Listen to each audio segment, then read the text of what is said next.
శ్రీ మహాగణాధిపతియే నమః. శ్రీ వాసుదేవాయ. శ్రీమద్ రామాయణము అయోధ్యాకాండ 60వ సర్గ.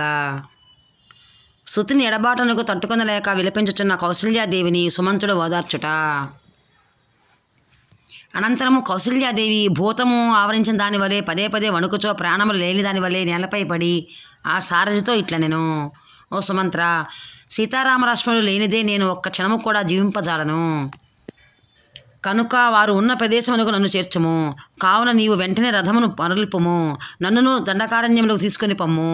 వారు నా ఎదుట లేనిచో నేను మరణించుట తథ్యము. కౌసల్యాదేవి పలికిన దైన్యవచనములను విని సుమంతుడు మిగులు దుఃఖితుడాయెను. అంతటా అతడు భయశోకాదులకు లోనై అంజలి ఘటించి సంతతిధారగా కన్నీరు కాచుచో ఆమెను ఓదార్చుతో డగ్గు తిక్కతో ఇట్లు నుడివెను: ఓ దేవి, రఘురాముడు ఎట్టి దిగులును పెట్టుకొనక దండకారణ్యమునందు ప్రశాంతముగా నివసించుచున్నాడు. కాబట్టి నీవును అతడు శ్రీరామునకు ఏమగును అని బెంగను పెట్టుకొనవద్దు. ఆయన ఎడబాటు వలన కలిగిన దుఃఖమును వ్యాకులపాటును త్యజింపుము. నీవు ఆయనకై ఏమాత్రము పరితపింపరాలదు. జితేంద్రుడును ధర్మజ్ఞుడైన లక్ష్మణుడు వనమునందు నిరంతరము శ్రీరామునకు పాదసేవలు నడుచుచో పరమార్థ లాభములను సాధించుచున్నాడు. సీతాదేవి ఎల్లప్పుడూ తన మనస్సును శ్రీరాముని యందే లగ్నమనుచుతున్నది. కనుక ఆమె నిర్జనారణ్యమున ఉన్నప్పటికీ అంతఃపురమునందు వలనే నిర్భయముగా మసలుకొనచో శ్రీరాముని ప్రేమానురాగమును పొందుచున్నది. సీతాదేవిలో వనవాసపరమైన దైన్యము ఏమాత్రము కనబోటలేదు. పైగా వనవాసమునకు అలవాటు పడిన వారి వలె ఆమె నిశ్చంతగానున్నది. ఆమె ఇదివరలో నగరోద్యాన వనములలో హాయిగా సంచరించిన విధముగానే ఇప్పుడు జనసంచారము లేని అడవుల యందును సంతోషముగానే ఉన్నది. పూర్ణిమ నాటి చంద్రుని వలె ఆహ్లాదకరమైన ముఖ వికాసము గల సీతా మహాసాధ్వి తన మనస్సును రాముని యందే నిలిపినదై ఆ నిర్జన వనముల యందును ఒక బాలిక వలె హాయిగా ఆనందించుచున్నది. సీతాదేవి హృదయము శ్రీరాముని యందే నిమగ్నమై ఉన్నది. ఆమె జీవితం తన భర్తకి అంకితమనొచ్చినది. అందువలన శ్రీరాముని చెంతనున్న ఆమెకు ఆ వనములు అయోధ్య వలనే సుఖదాయకముగానున్నవి. రాముడు తన సమీపన లేనిచో ఆమెకు అయోధ్యయు వనముతో సమానముగా ఉండేది. సీతాదేవి అరణ్యములోనున్నను అయోధ్యకు ఒక కోశుడు దూరమున గల ఉద్యానవనములో విహరించుచున్నట్లు భావించుచున్నది. ఇంకనూ ఆమె తమ మార్గమున కనబడు గ్రామములు, నగరములు, వివిధములగు వృక్షములు మున్నగు వాటిని గూర్చి శ్రీరాముని గాని లక్ష్మణుని గాని ఉత్సాహముతో అడిగి తెలుసుకొనుచున్నది. సీతాదేవిని గూర్చి నాకు ఇంత మాత్రమే జ్ఞాపకం ఉన్నది. ఆమె కైకేయిని గూర్చి ఏది నుడివినది, కానీ అవి నాకు స్ఫురణలో లేవు. కైకేయిని గూర్చి సీతాదేవి పలికిన మాటలు ఏమరపాటున తన నోటి దాకా వచ్చినను సుమంతుడు వాటిని కౌసల్యాదేవికి తెలుపుట ఉచితము కాదని భావించి వాటిని కప్పిపుచ్చి కౌసల్యాదేవికి ఆహ్లాదను గూర్చు మాటలనే మధురముగా పలికెను. ప్రయాణ శ్రమచే బడిరి ఉన్నను, తీవ్రమైన గాలులకు ఎండలకు లోనైనను, పెద్ద పుల్లు మొదలు క్రూరమొగ్గములను చూచుటచే వ్యాకుల పడినను చంద్రకిరణముల వలె ఆహ్లాదకరమైన ఆమె శరీర కాంతి ఏమాత్రం వసివాడలేదు. మధుర భాషిని అయిన సీతాదేవి యొక్క ముఖము వికసిత కమలము వలె సుందరమై పూర్ణచంద్రుని వలె ఆహ్లాదకరమై ఉప్పుచుండెను. అట్టి ఆమె ముఖ సౌందర్యము కానీ కాంతి కానీ ఆవంతయును చెక్కు చెదరలేదు. సీతాదేవి పాదములు సహజముగానే ఎల్లప్పుడూ లత్తుకరస శోభలతో ఎర్రని కాంతులతో విలసిల్లుచుండెను. వనవాస జీవితమున ఆమె తమ పాదములకు లత్తుకర రసము పూసుకొనకున్నను, పరాన్ని దిద్దుకొనుకున్నను, అడవులలో సంచరించున్నను ఆమె కాళ్ళపైన కెంపైన శోభలు ఇప్పటికీ కొంచెము కూడా తగ్గలేదు. మిక్కిలి సుందరి అయిన సీతాదేవి ఆభరణమును ధరింపక ఉన్నను శ్రీరామునిపై గల అనురాగము చే ఆయనను ప్రసన్నుని గావించుకొనుటకై ఇప్పటికీ నూపురములను ధరించిన దాని వలె విలాసముగా నడుచుతున్నది. సీతాదేవి శ్రీరాముని బాహుబలముపై విశ్వాసముంచి వనవాసము చేయుచున్నది. అందువలన వనములలో సంచరించుచున్నప్పుడు ఏనుగులు, సింహములు, పెద్ద పుల్లు మొదలు అడవి జంతువులు ఏమి కనపడెను ఆమె కించెత్తైనను భయపడుటలేదు. ఓ కౌసల్యాదేవి, సీతారామ లక్ష్మణుల కొరకై మీరు ఏమాత్రం దిగులు పడవలదు. అంతేకాదు, మీ గురించి కానీ మహారాజు గారిని గురించి కానీ చింతింపవలసిన పనియే లేదు. పితృవాక్య పరిపాలన రూపమైన శ్రీరాముని చరితము ఈ లోకమున వాసిగాంచి ఆచందార్కముగా నిలిచి ఉండెను.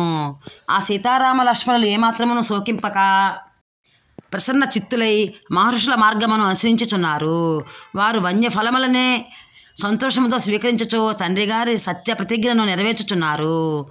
సుమంతుడు యుక్తియుక్తములైన వచనములతో ఎంతగా ఊరడించినను సుతుని ఎడబాటు శోకముతో మిగుల కృషించి ఉన్న కౌసల్యాదేవి ఓ ముద్దుల కుమార ఓ రఘురామ అని వాపోవుచో తన పరితాపమును వీడలేదు. వాల్మీకి మహర్షి విరచితమై ఆదికావ్యమైన శ్రీమద్ రామాయణ మందలి అయోధ్యాకాండనందు 60వ సర్గ సంపూర్ణము. జై శ్రీరామ్. శ్రీ మహాగణాధిపతియే నమః. శ్రీ వాసుదేవాయ. శ్రీమద్ రామాయణము అయోధ్యాకాండ 61వ సర్గ. శ్రీరాముని ఎడబాటు దుఃఖమును భరింపలేక కౌసల్యాదేవి దశరథుని నిష్ఠురోక్తులాడుట.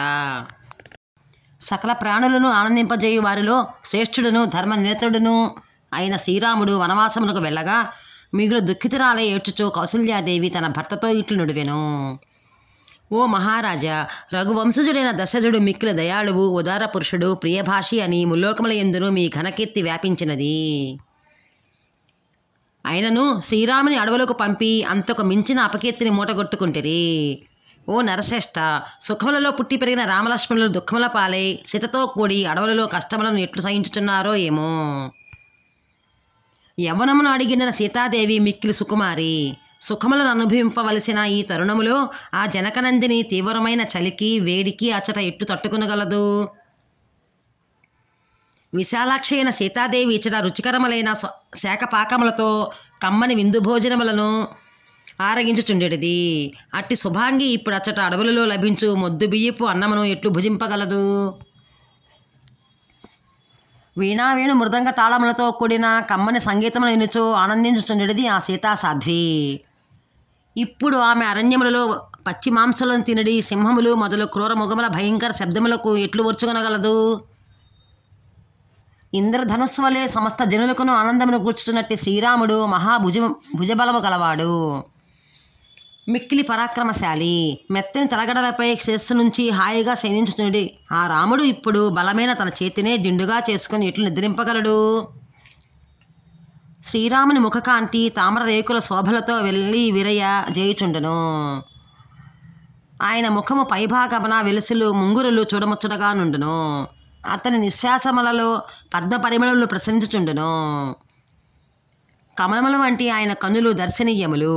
అట్టి నా చిన్నారి రాముని ముఖమును చూసిడి భాగ్యం మరలా నాకు ఎప్పుడు కలుగునో కదా.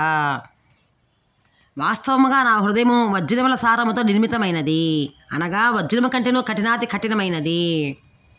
ఇందులో సందేహము లేదు. అట్లు గానిచో నా ముద్దుల పట్టిని చూడని నా హృదయము ఇప్పటికే 1000 ముక్కలై ఉండేది.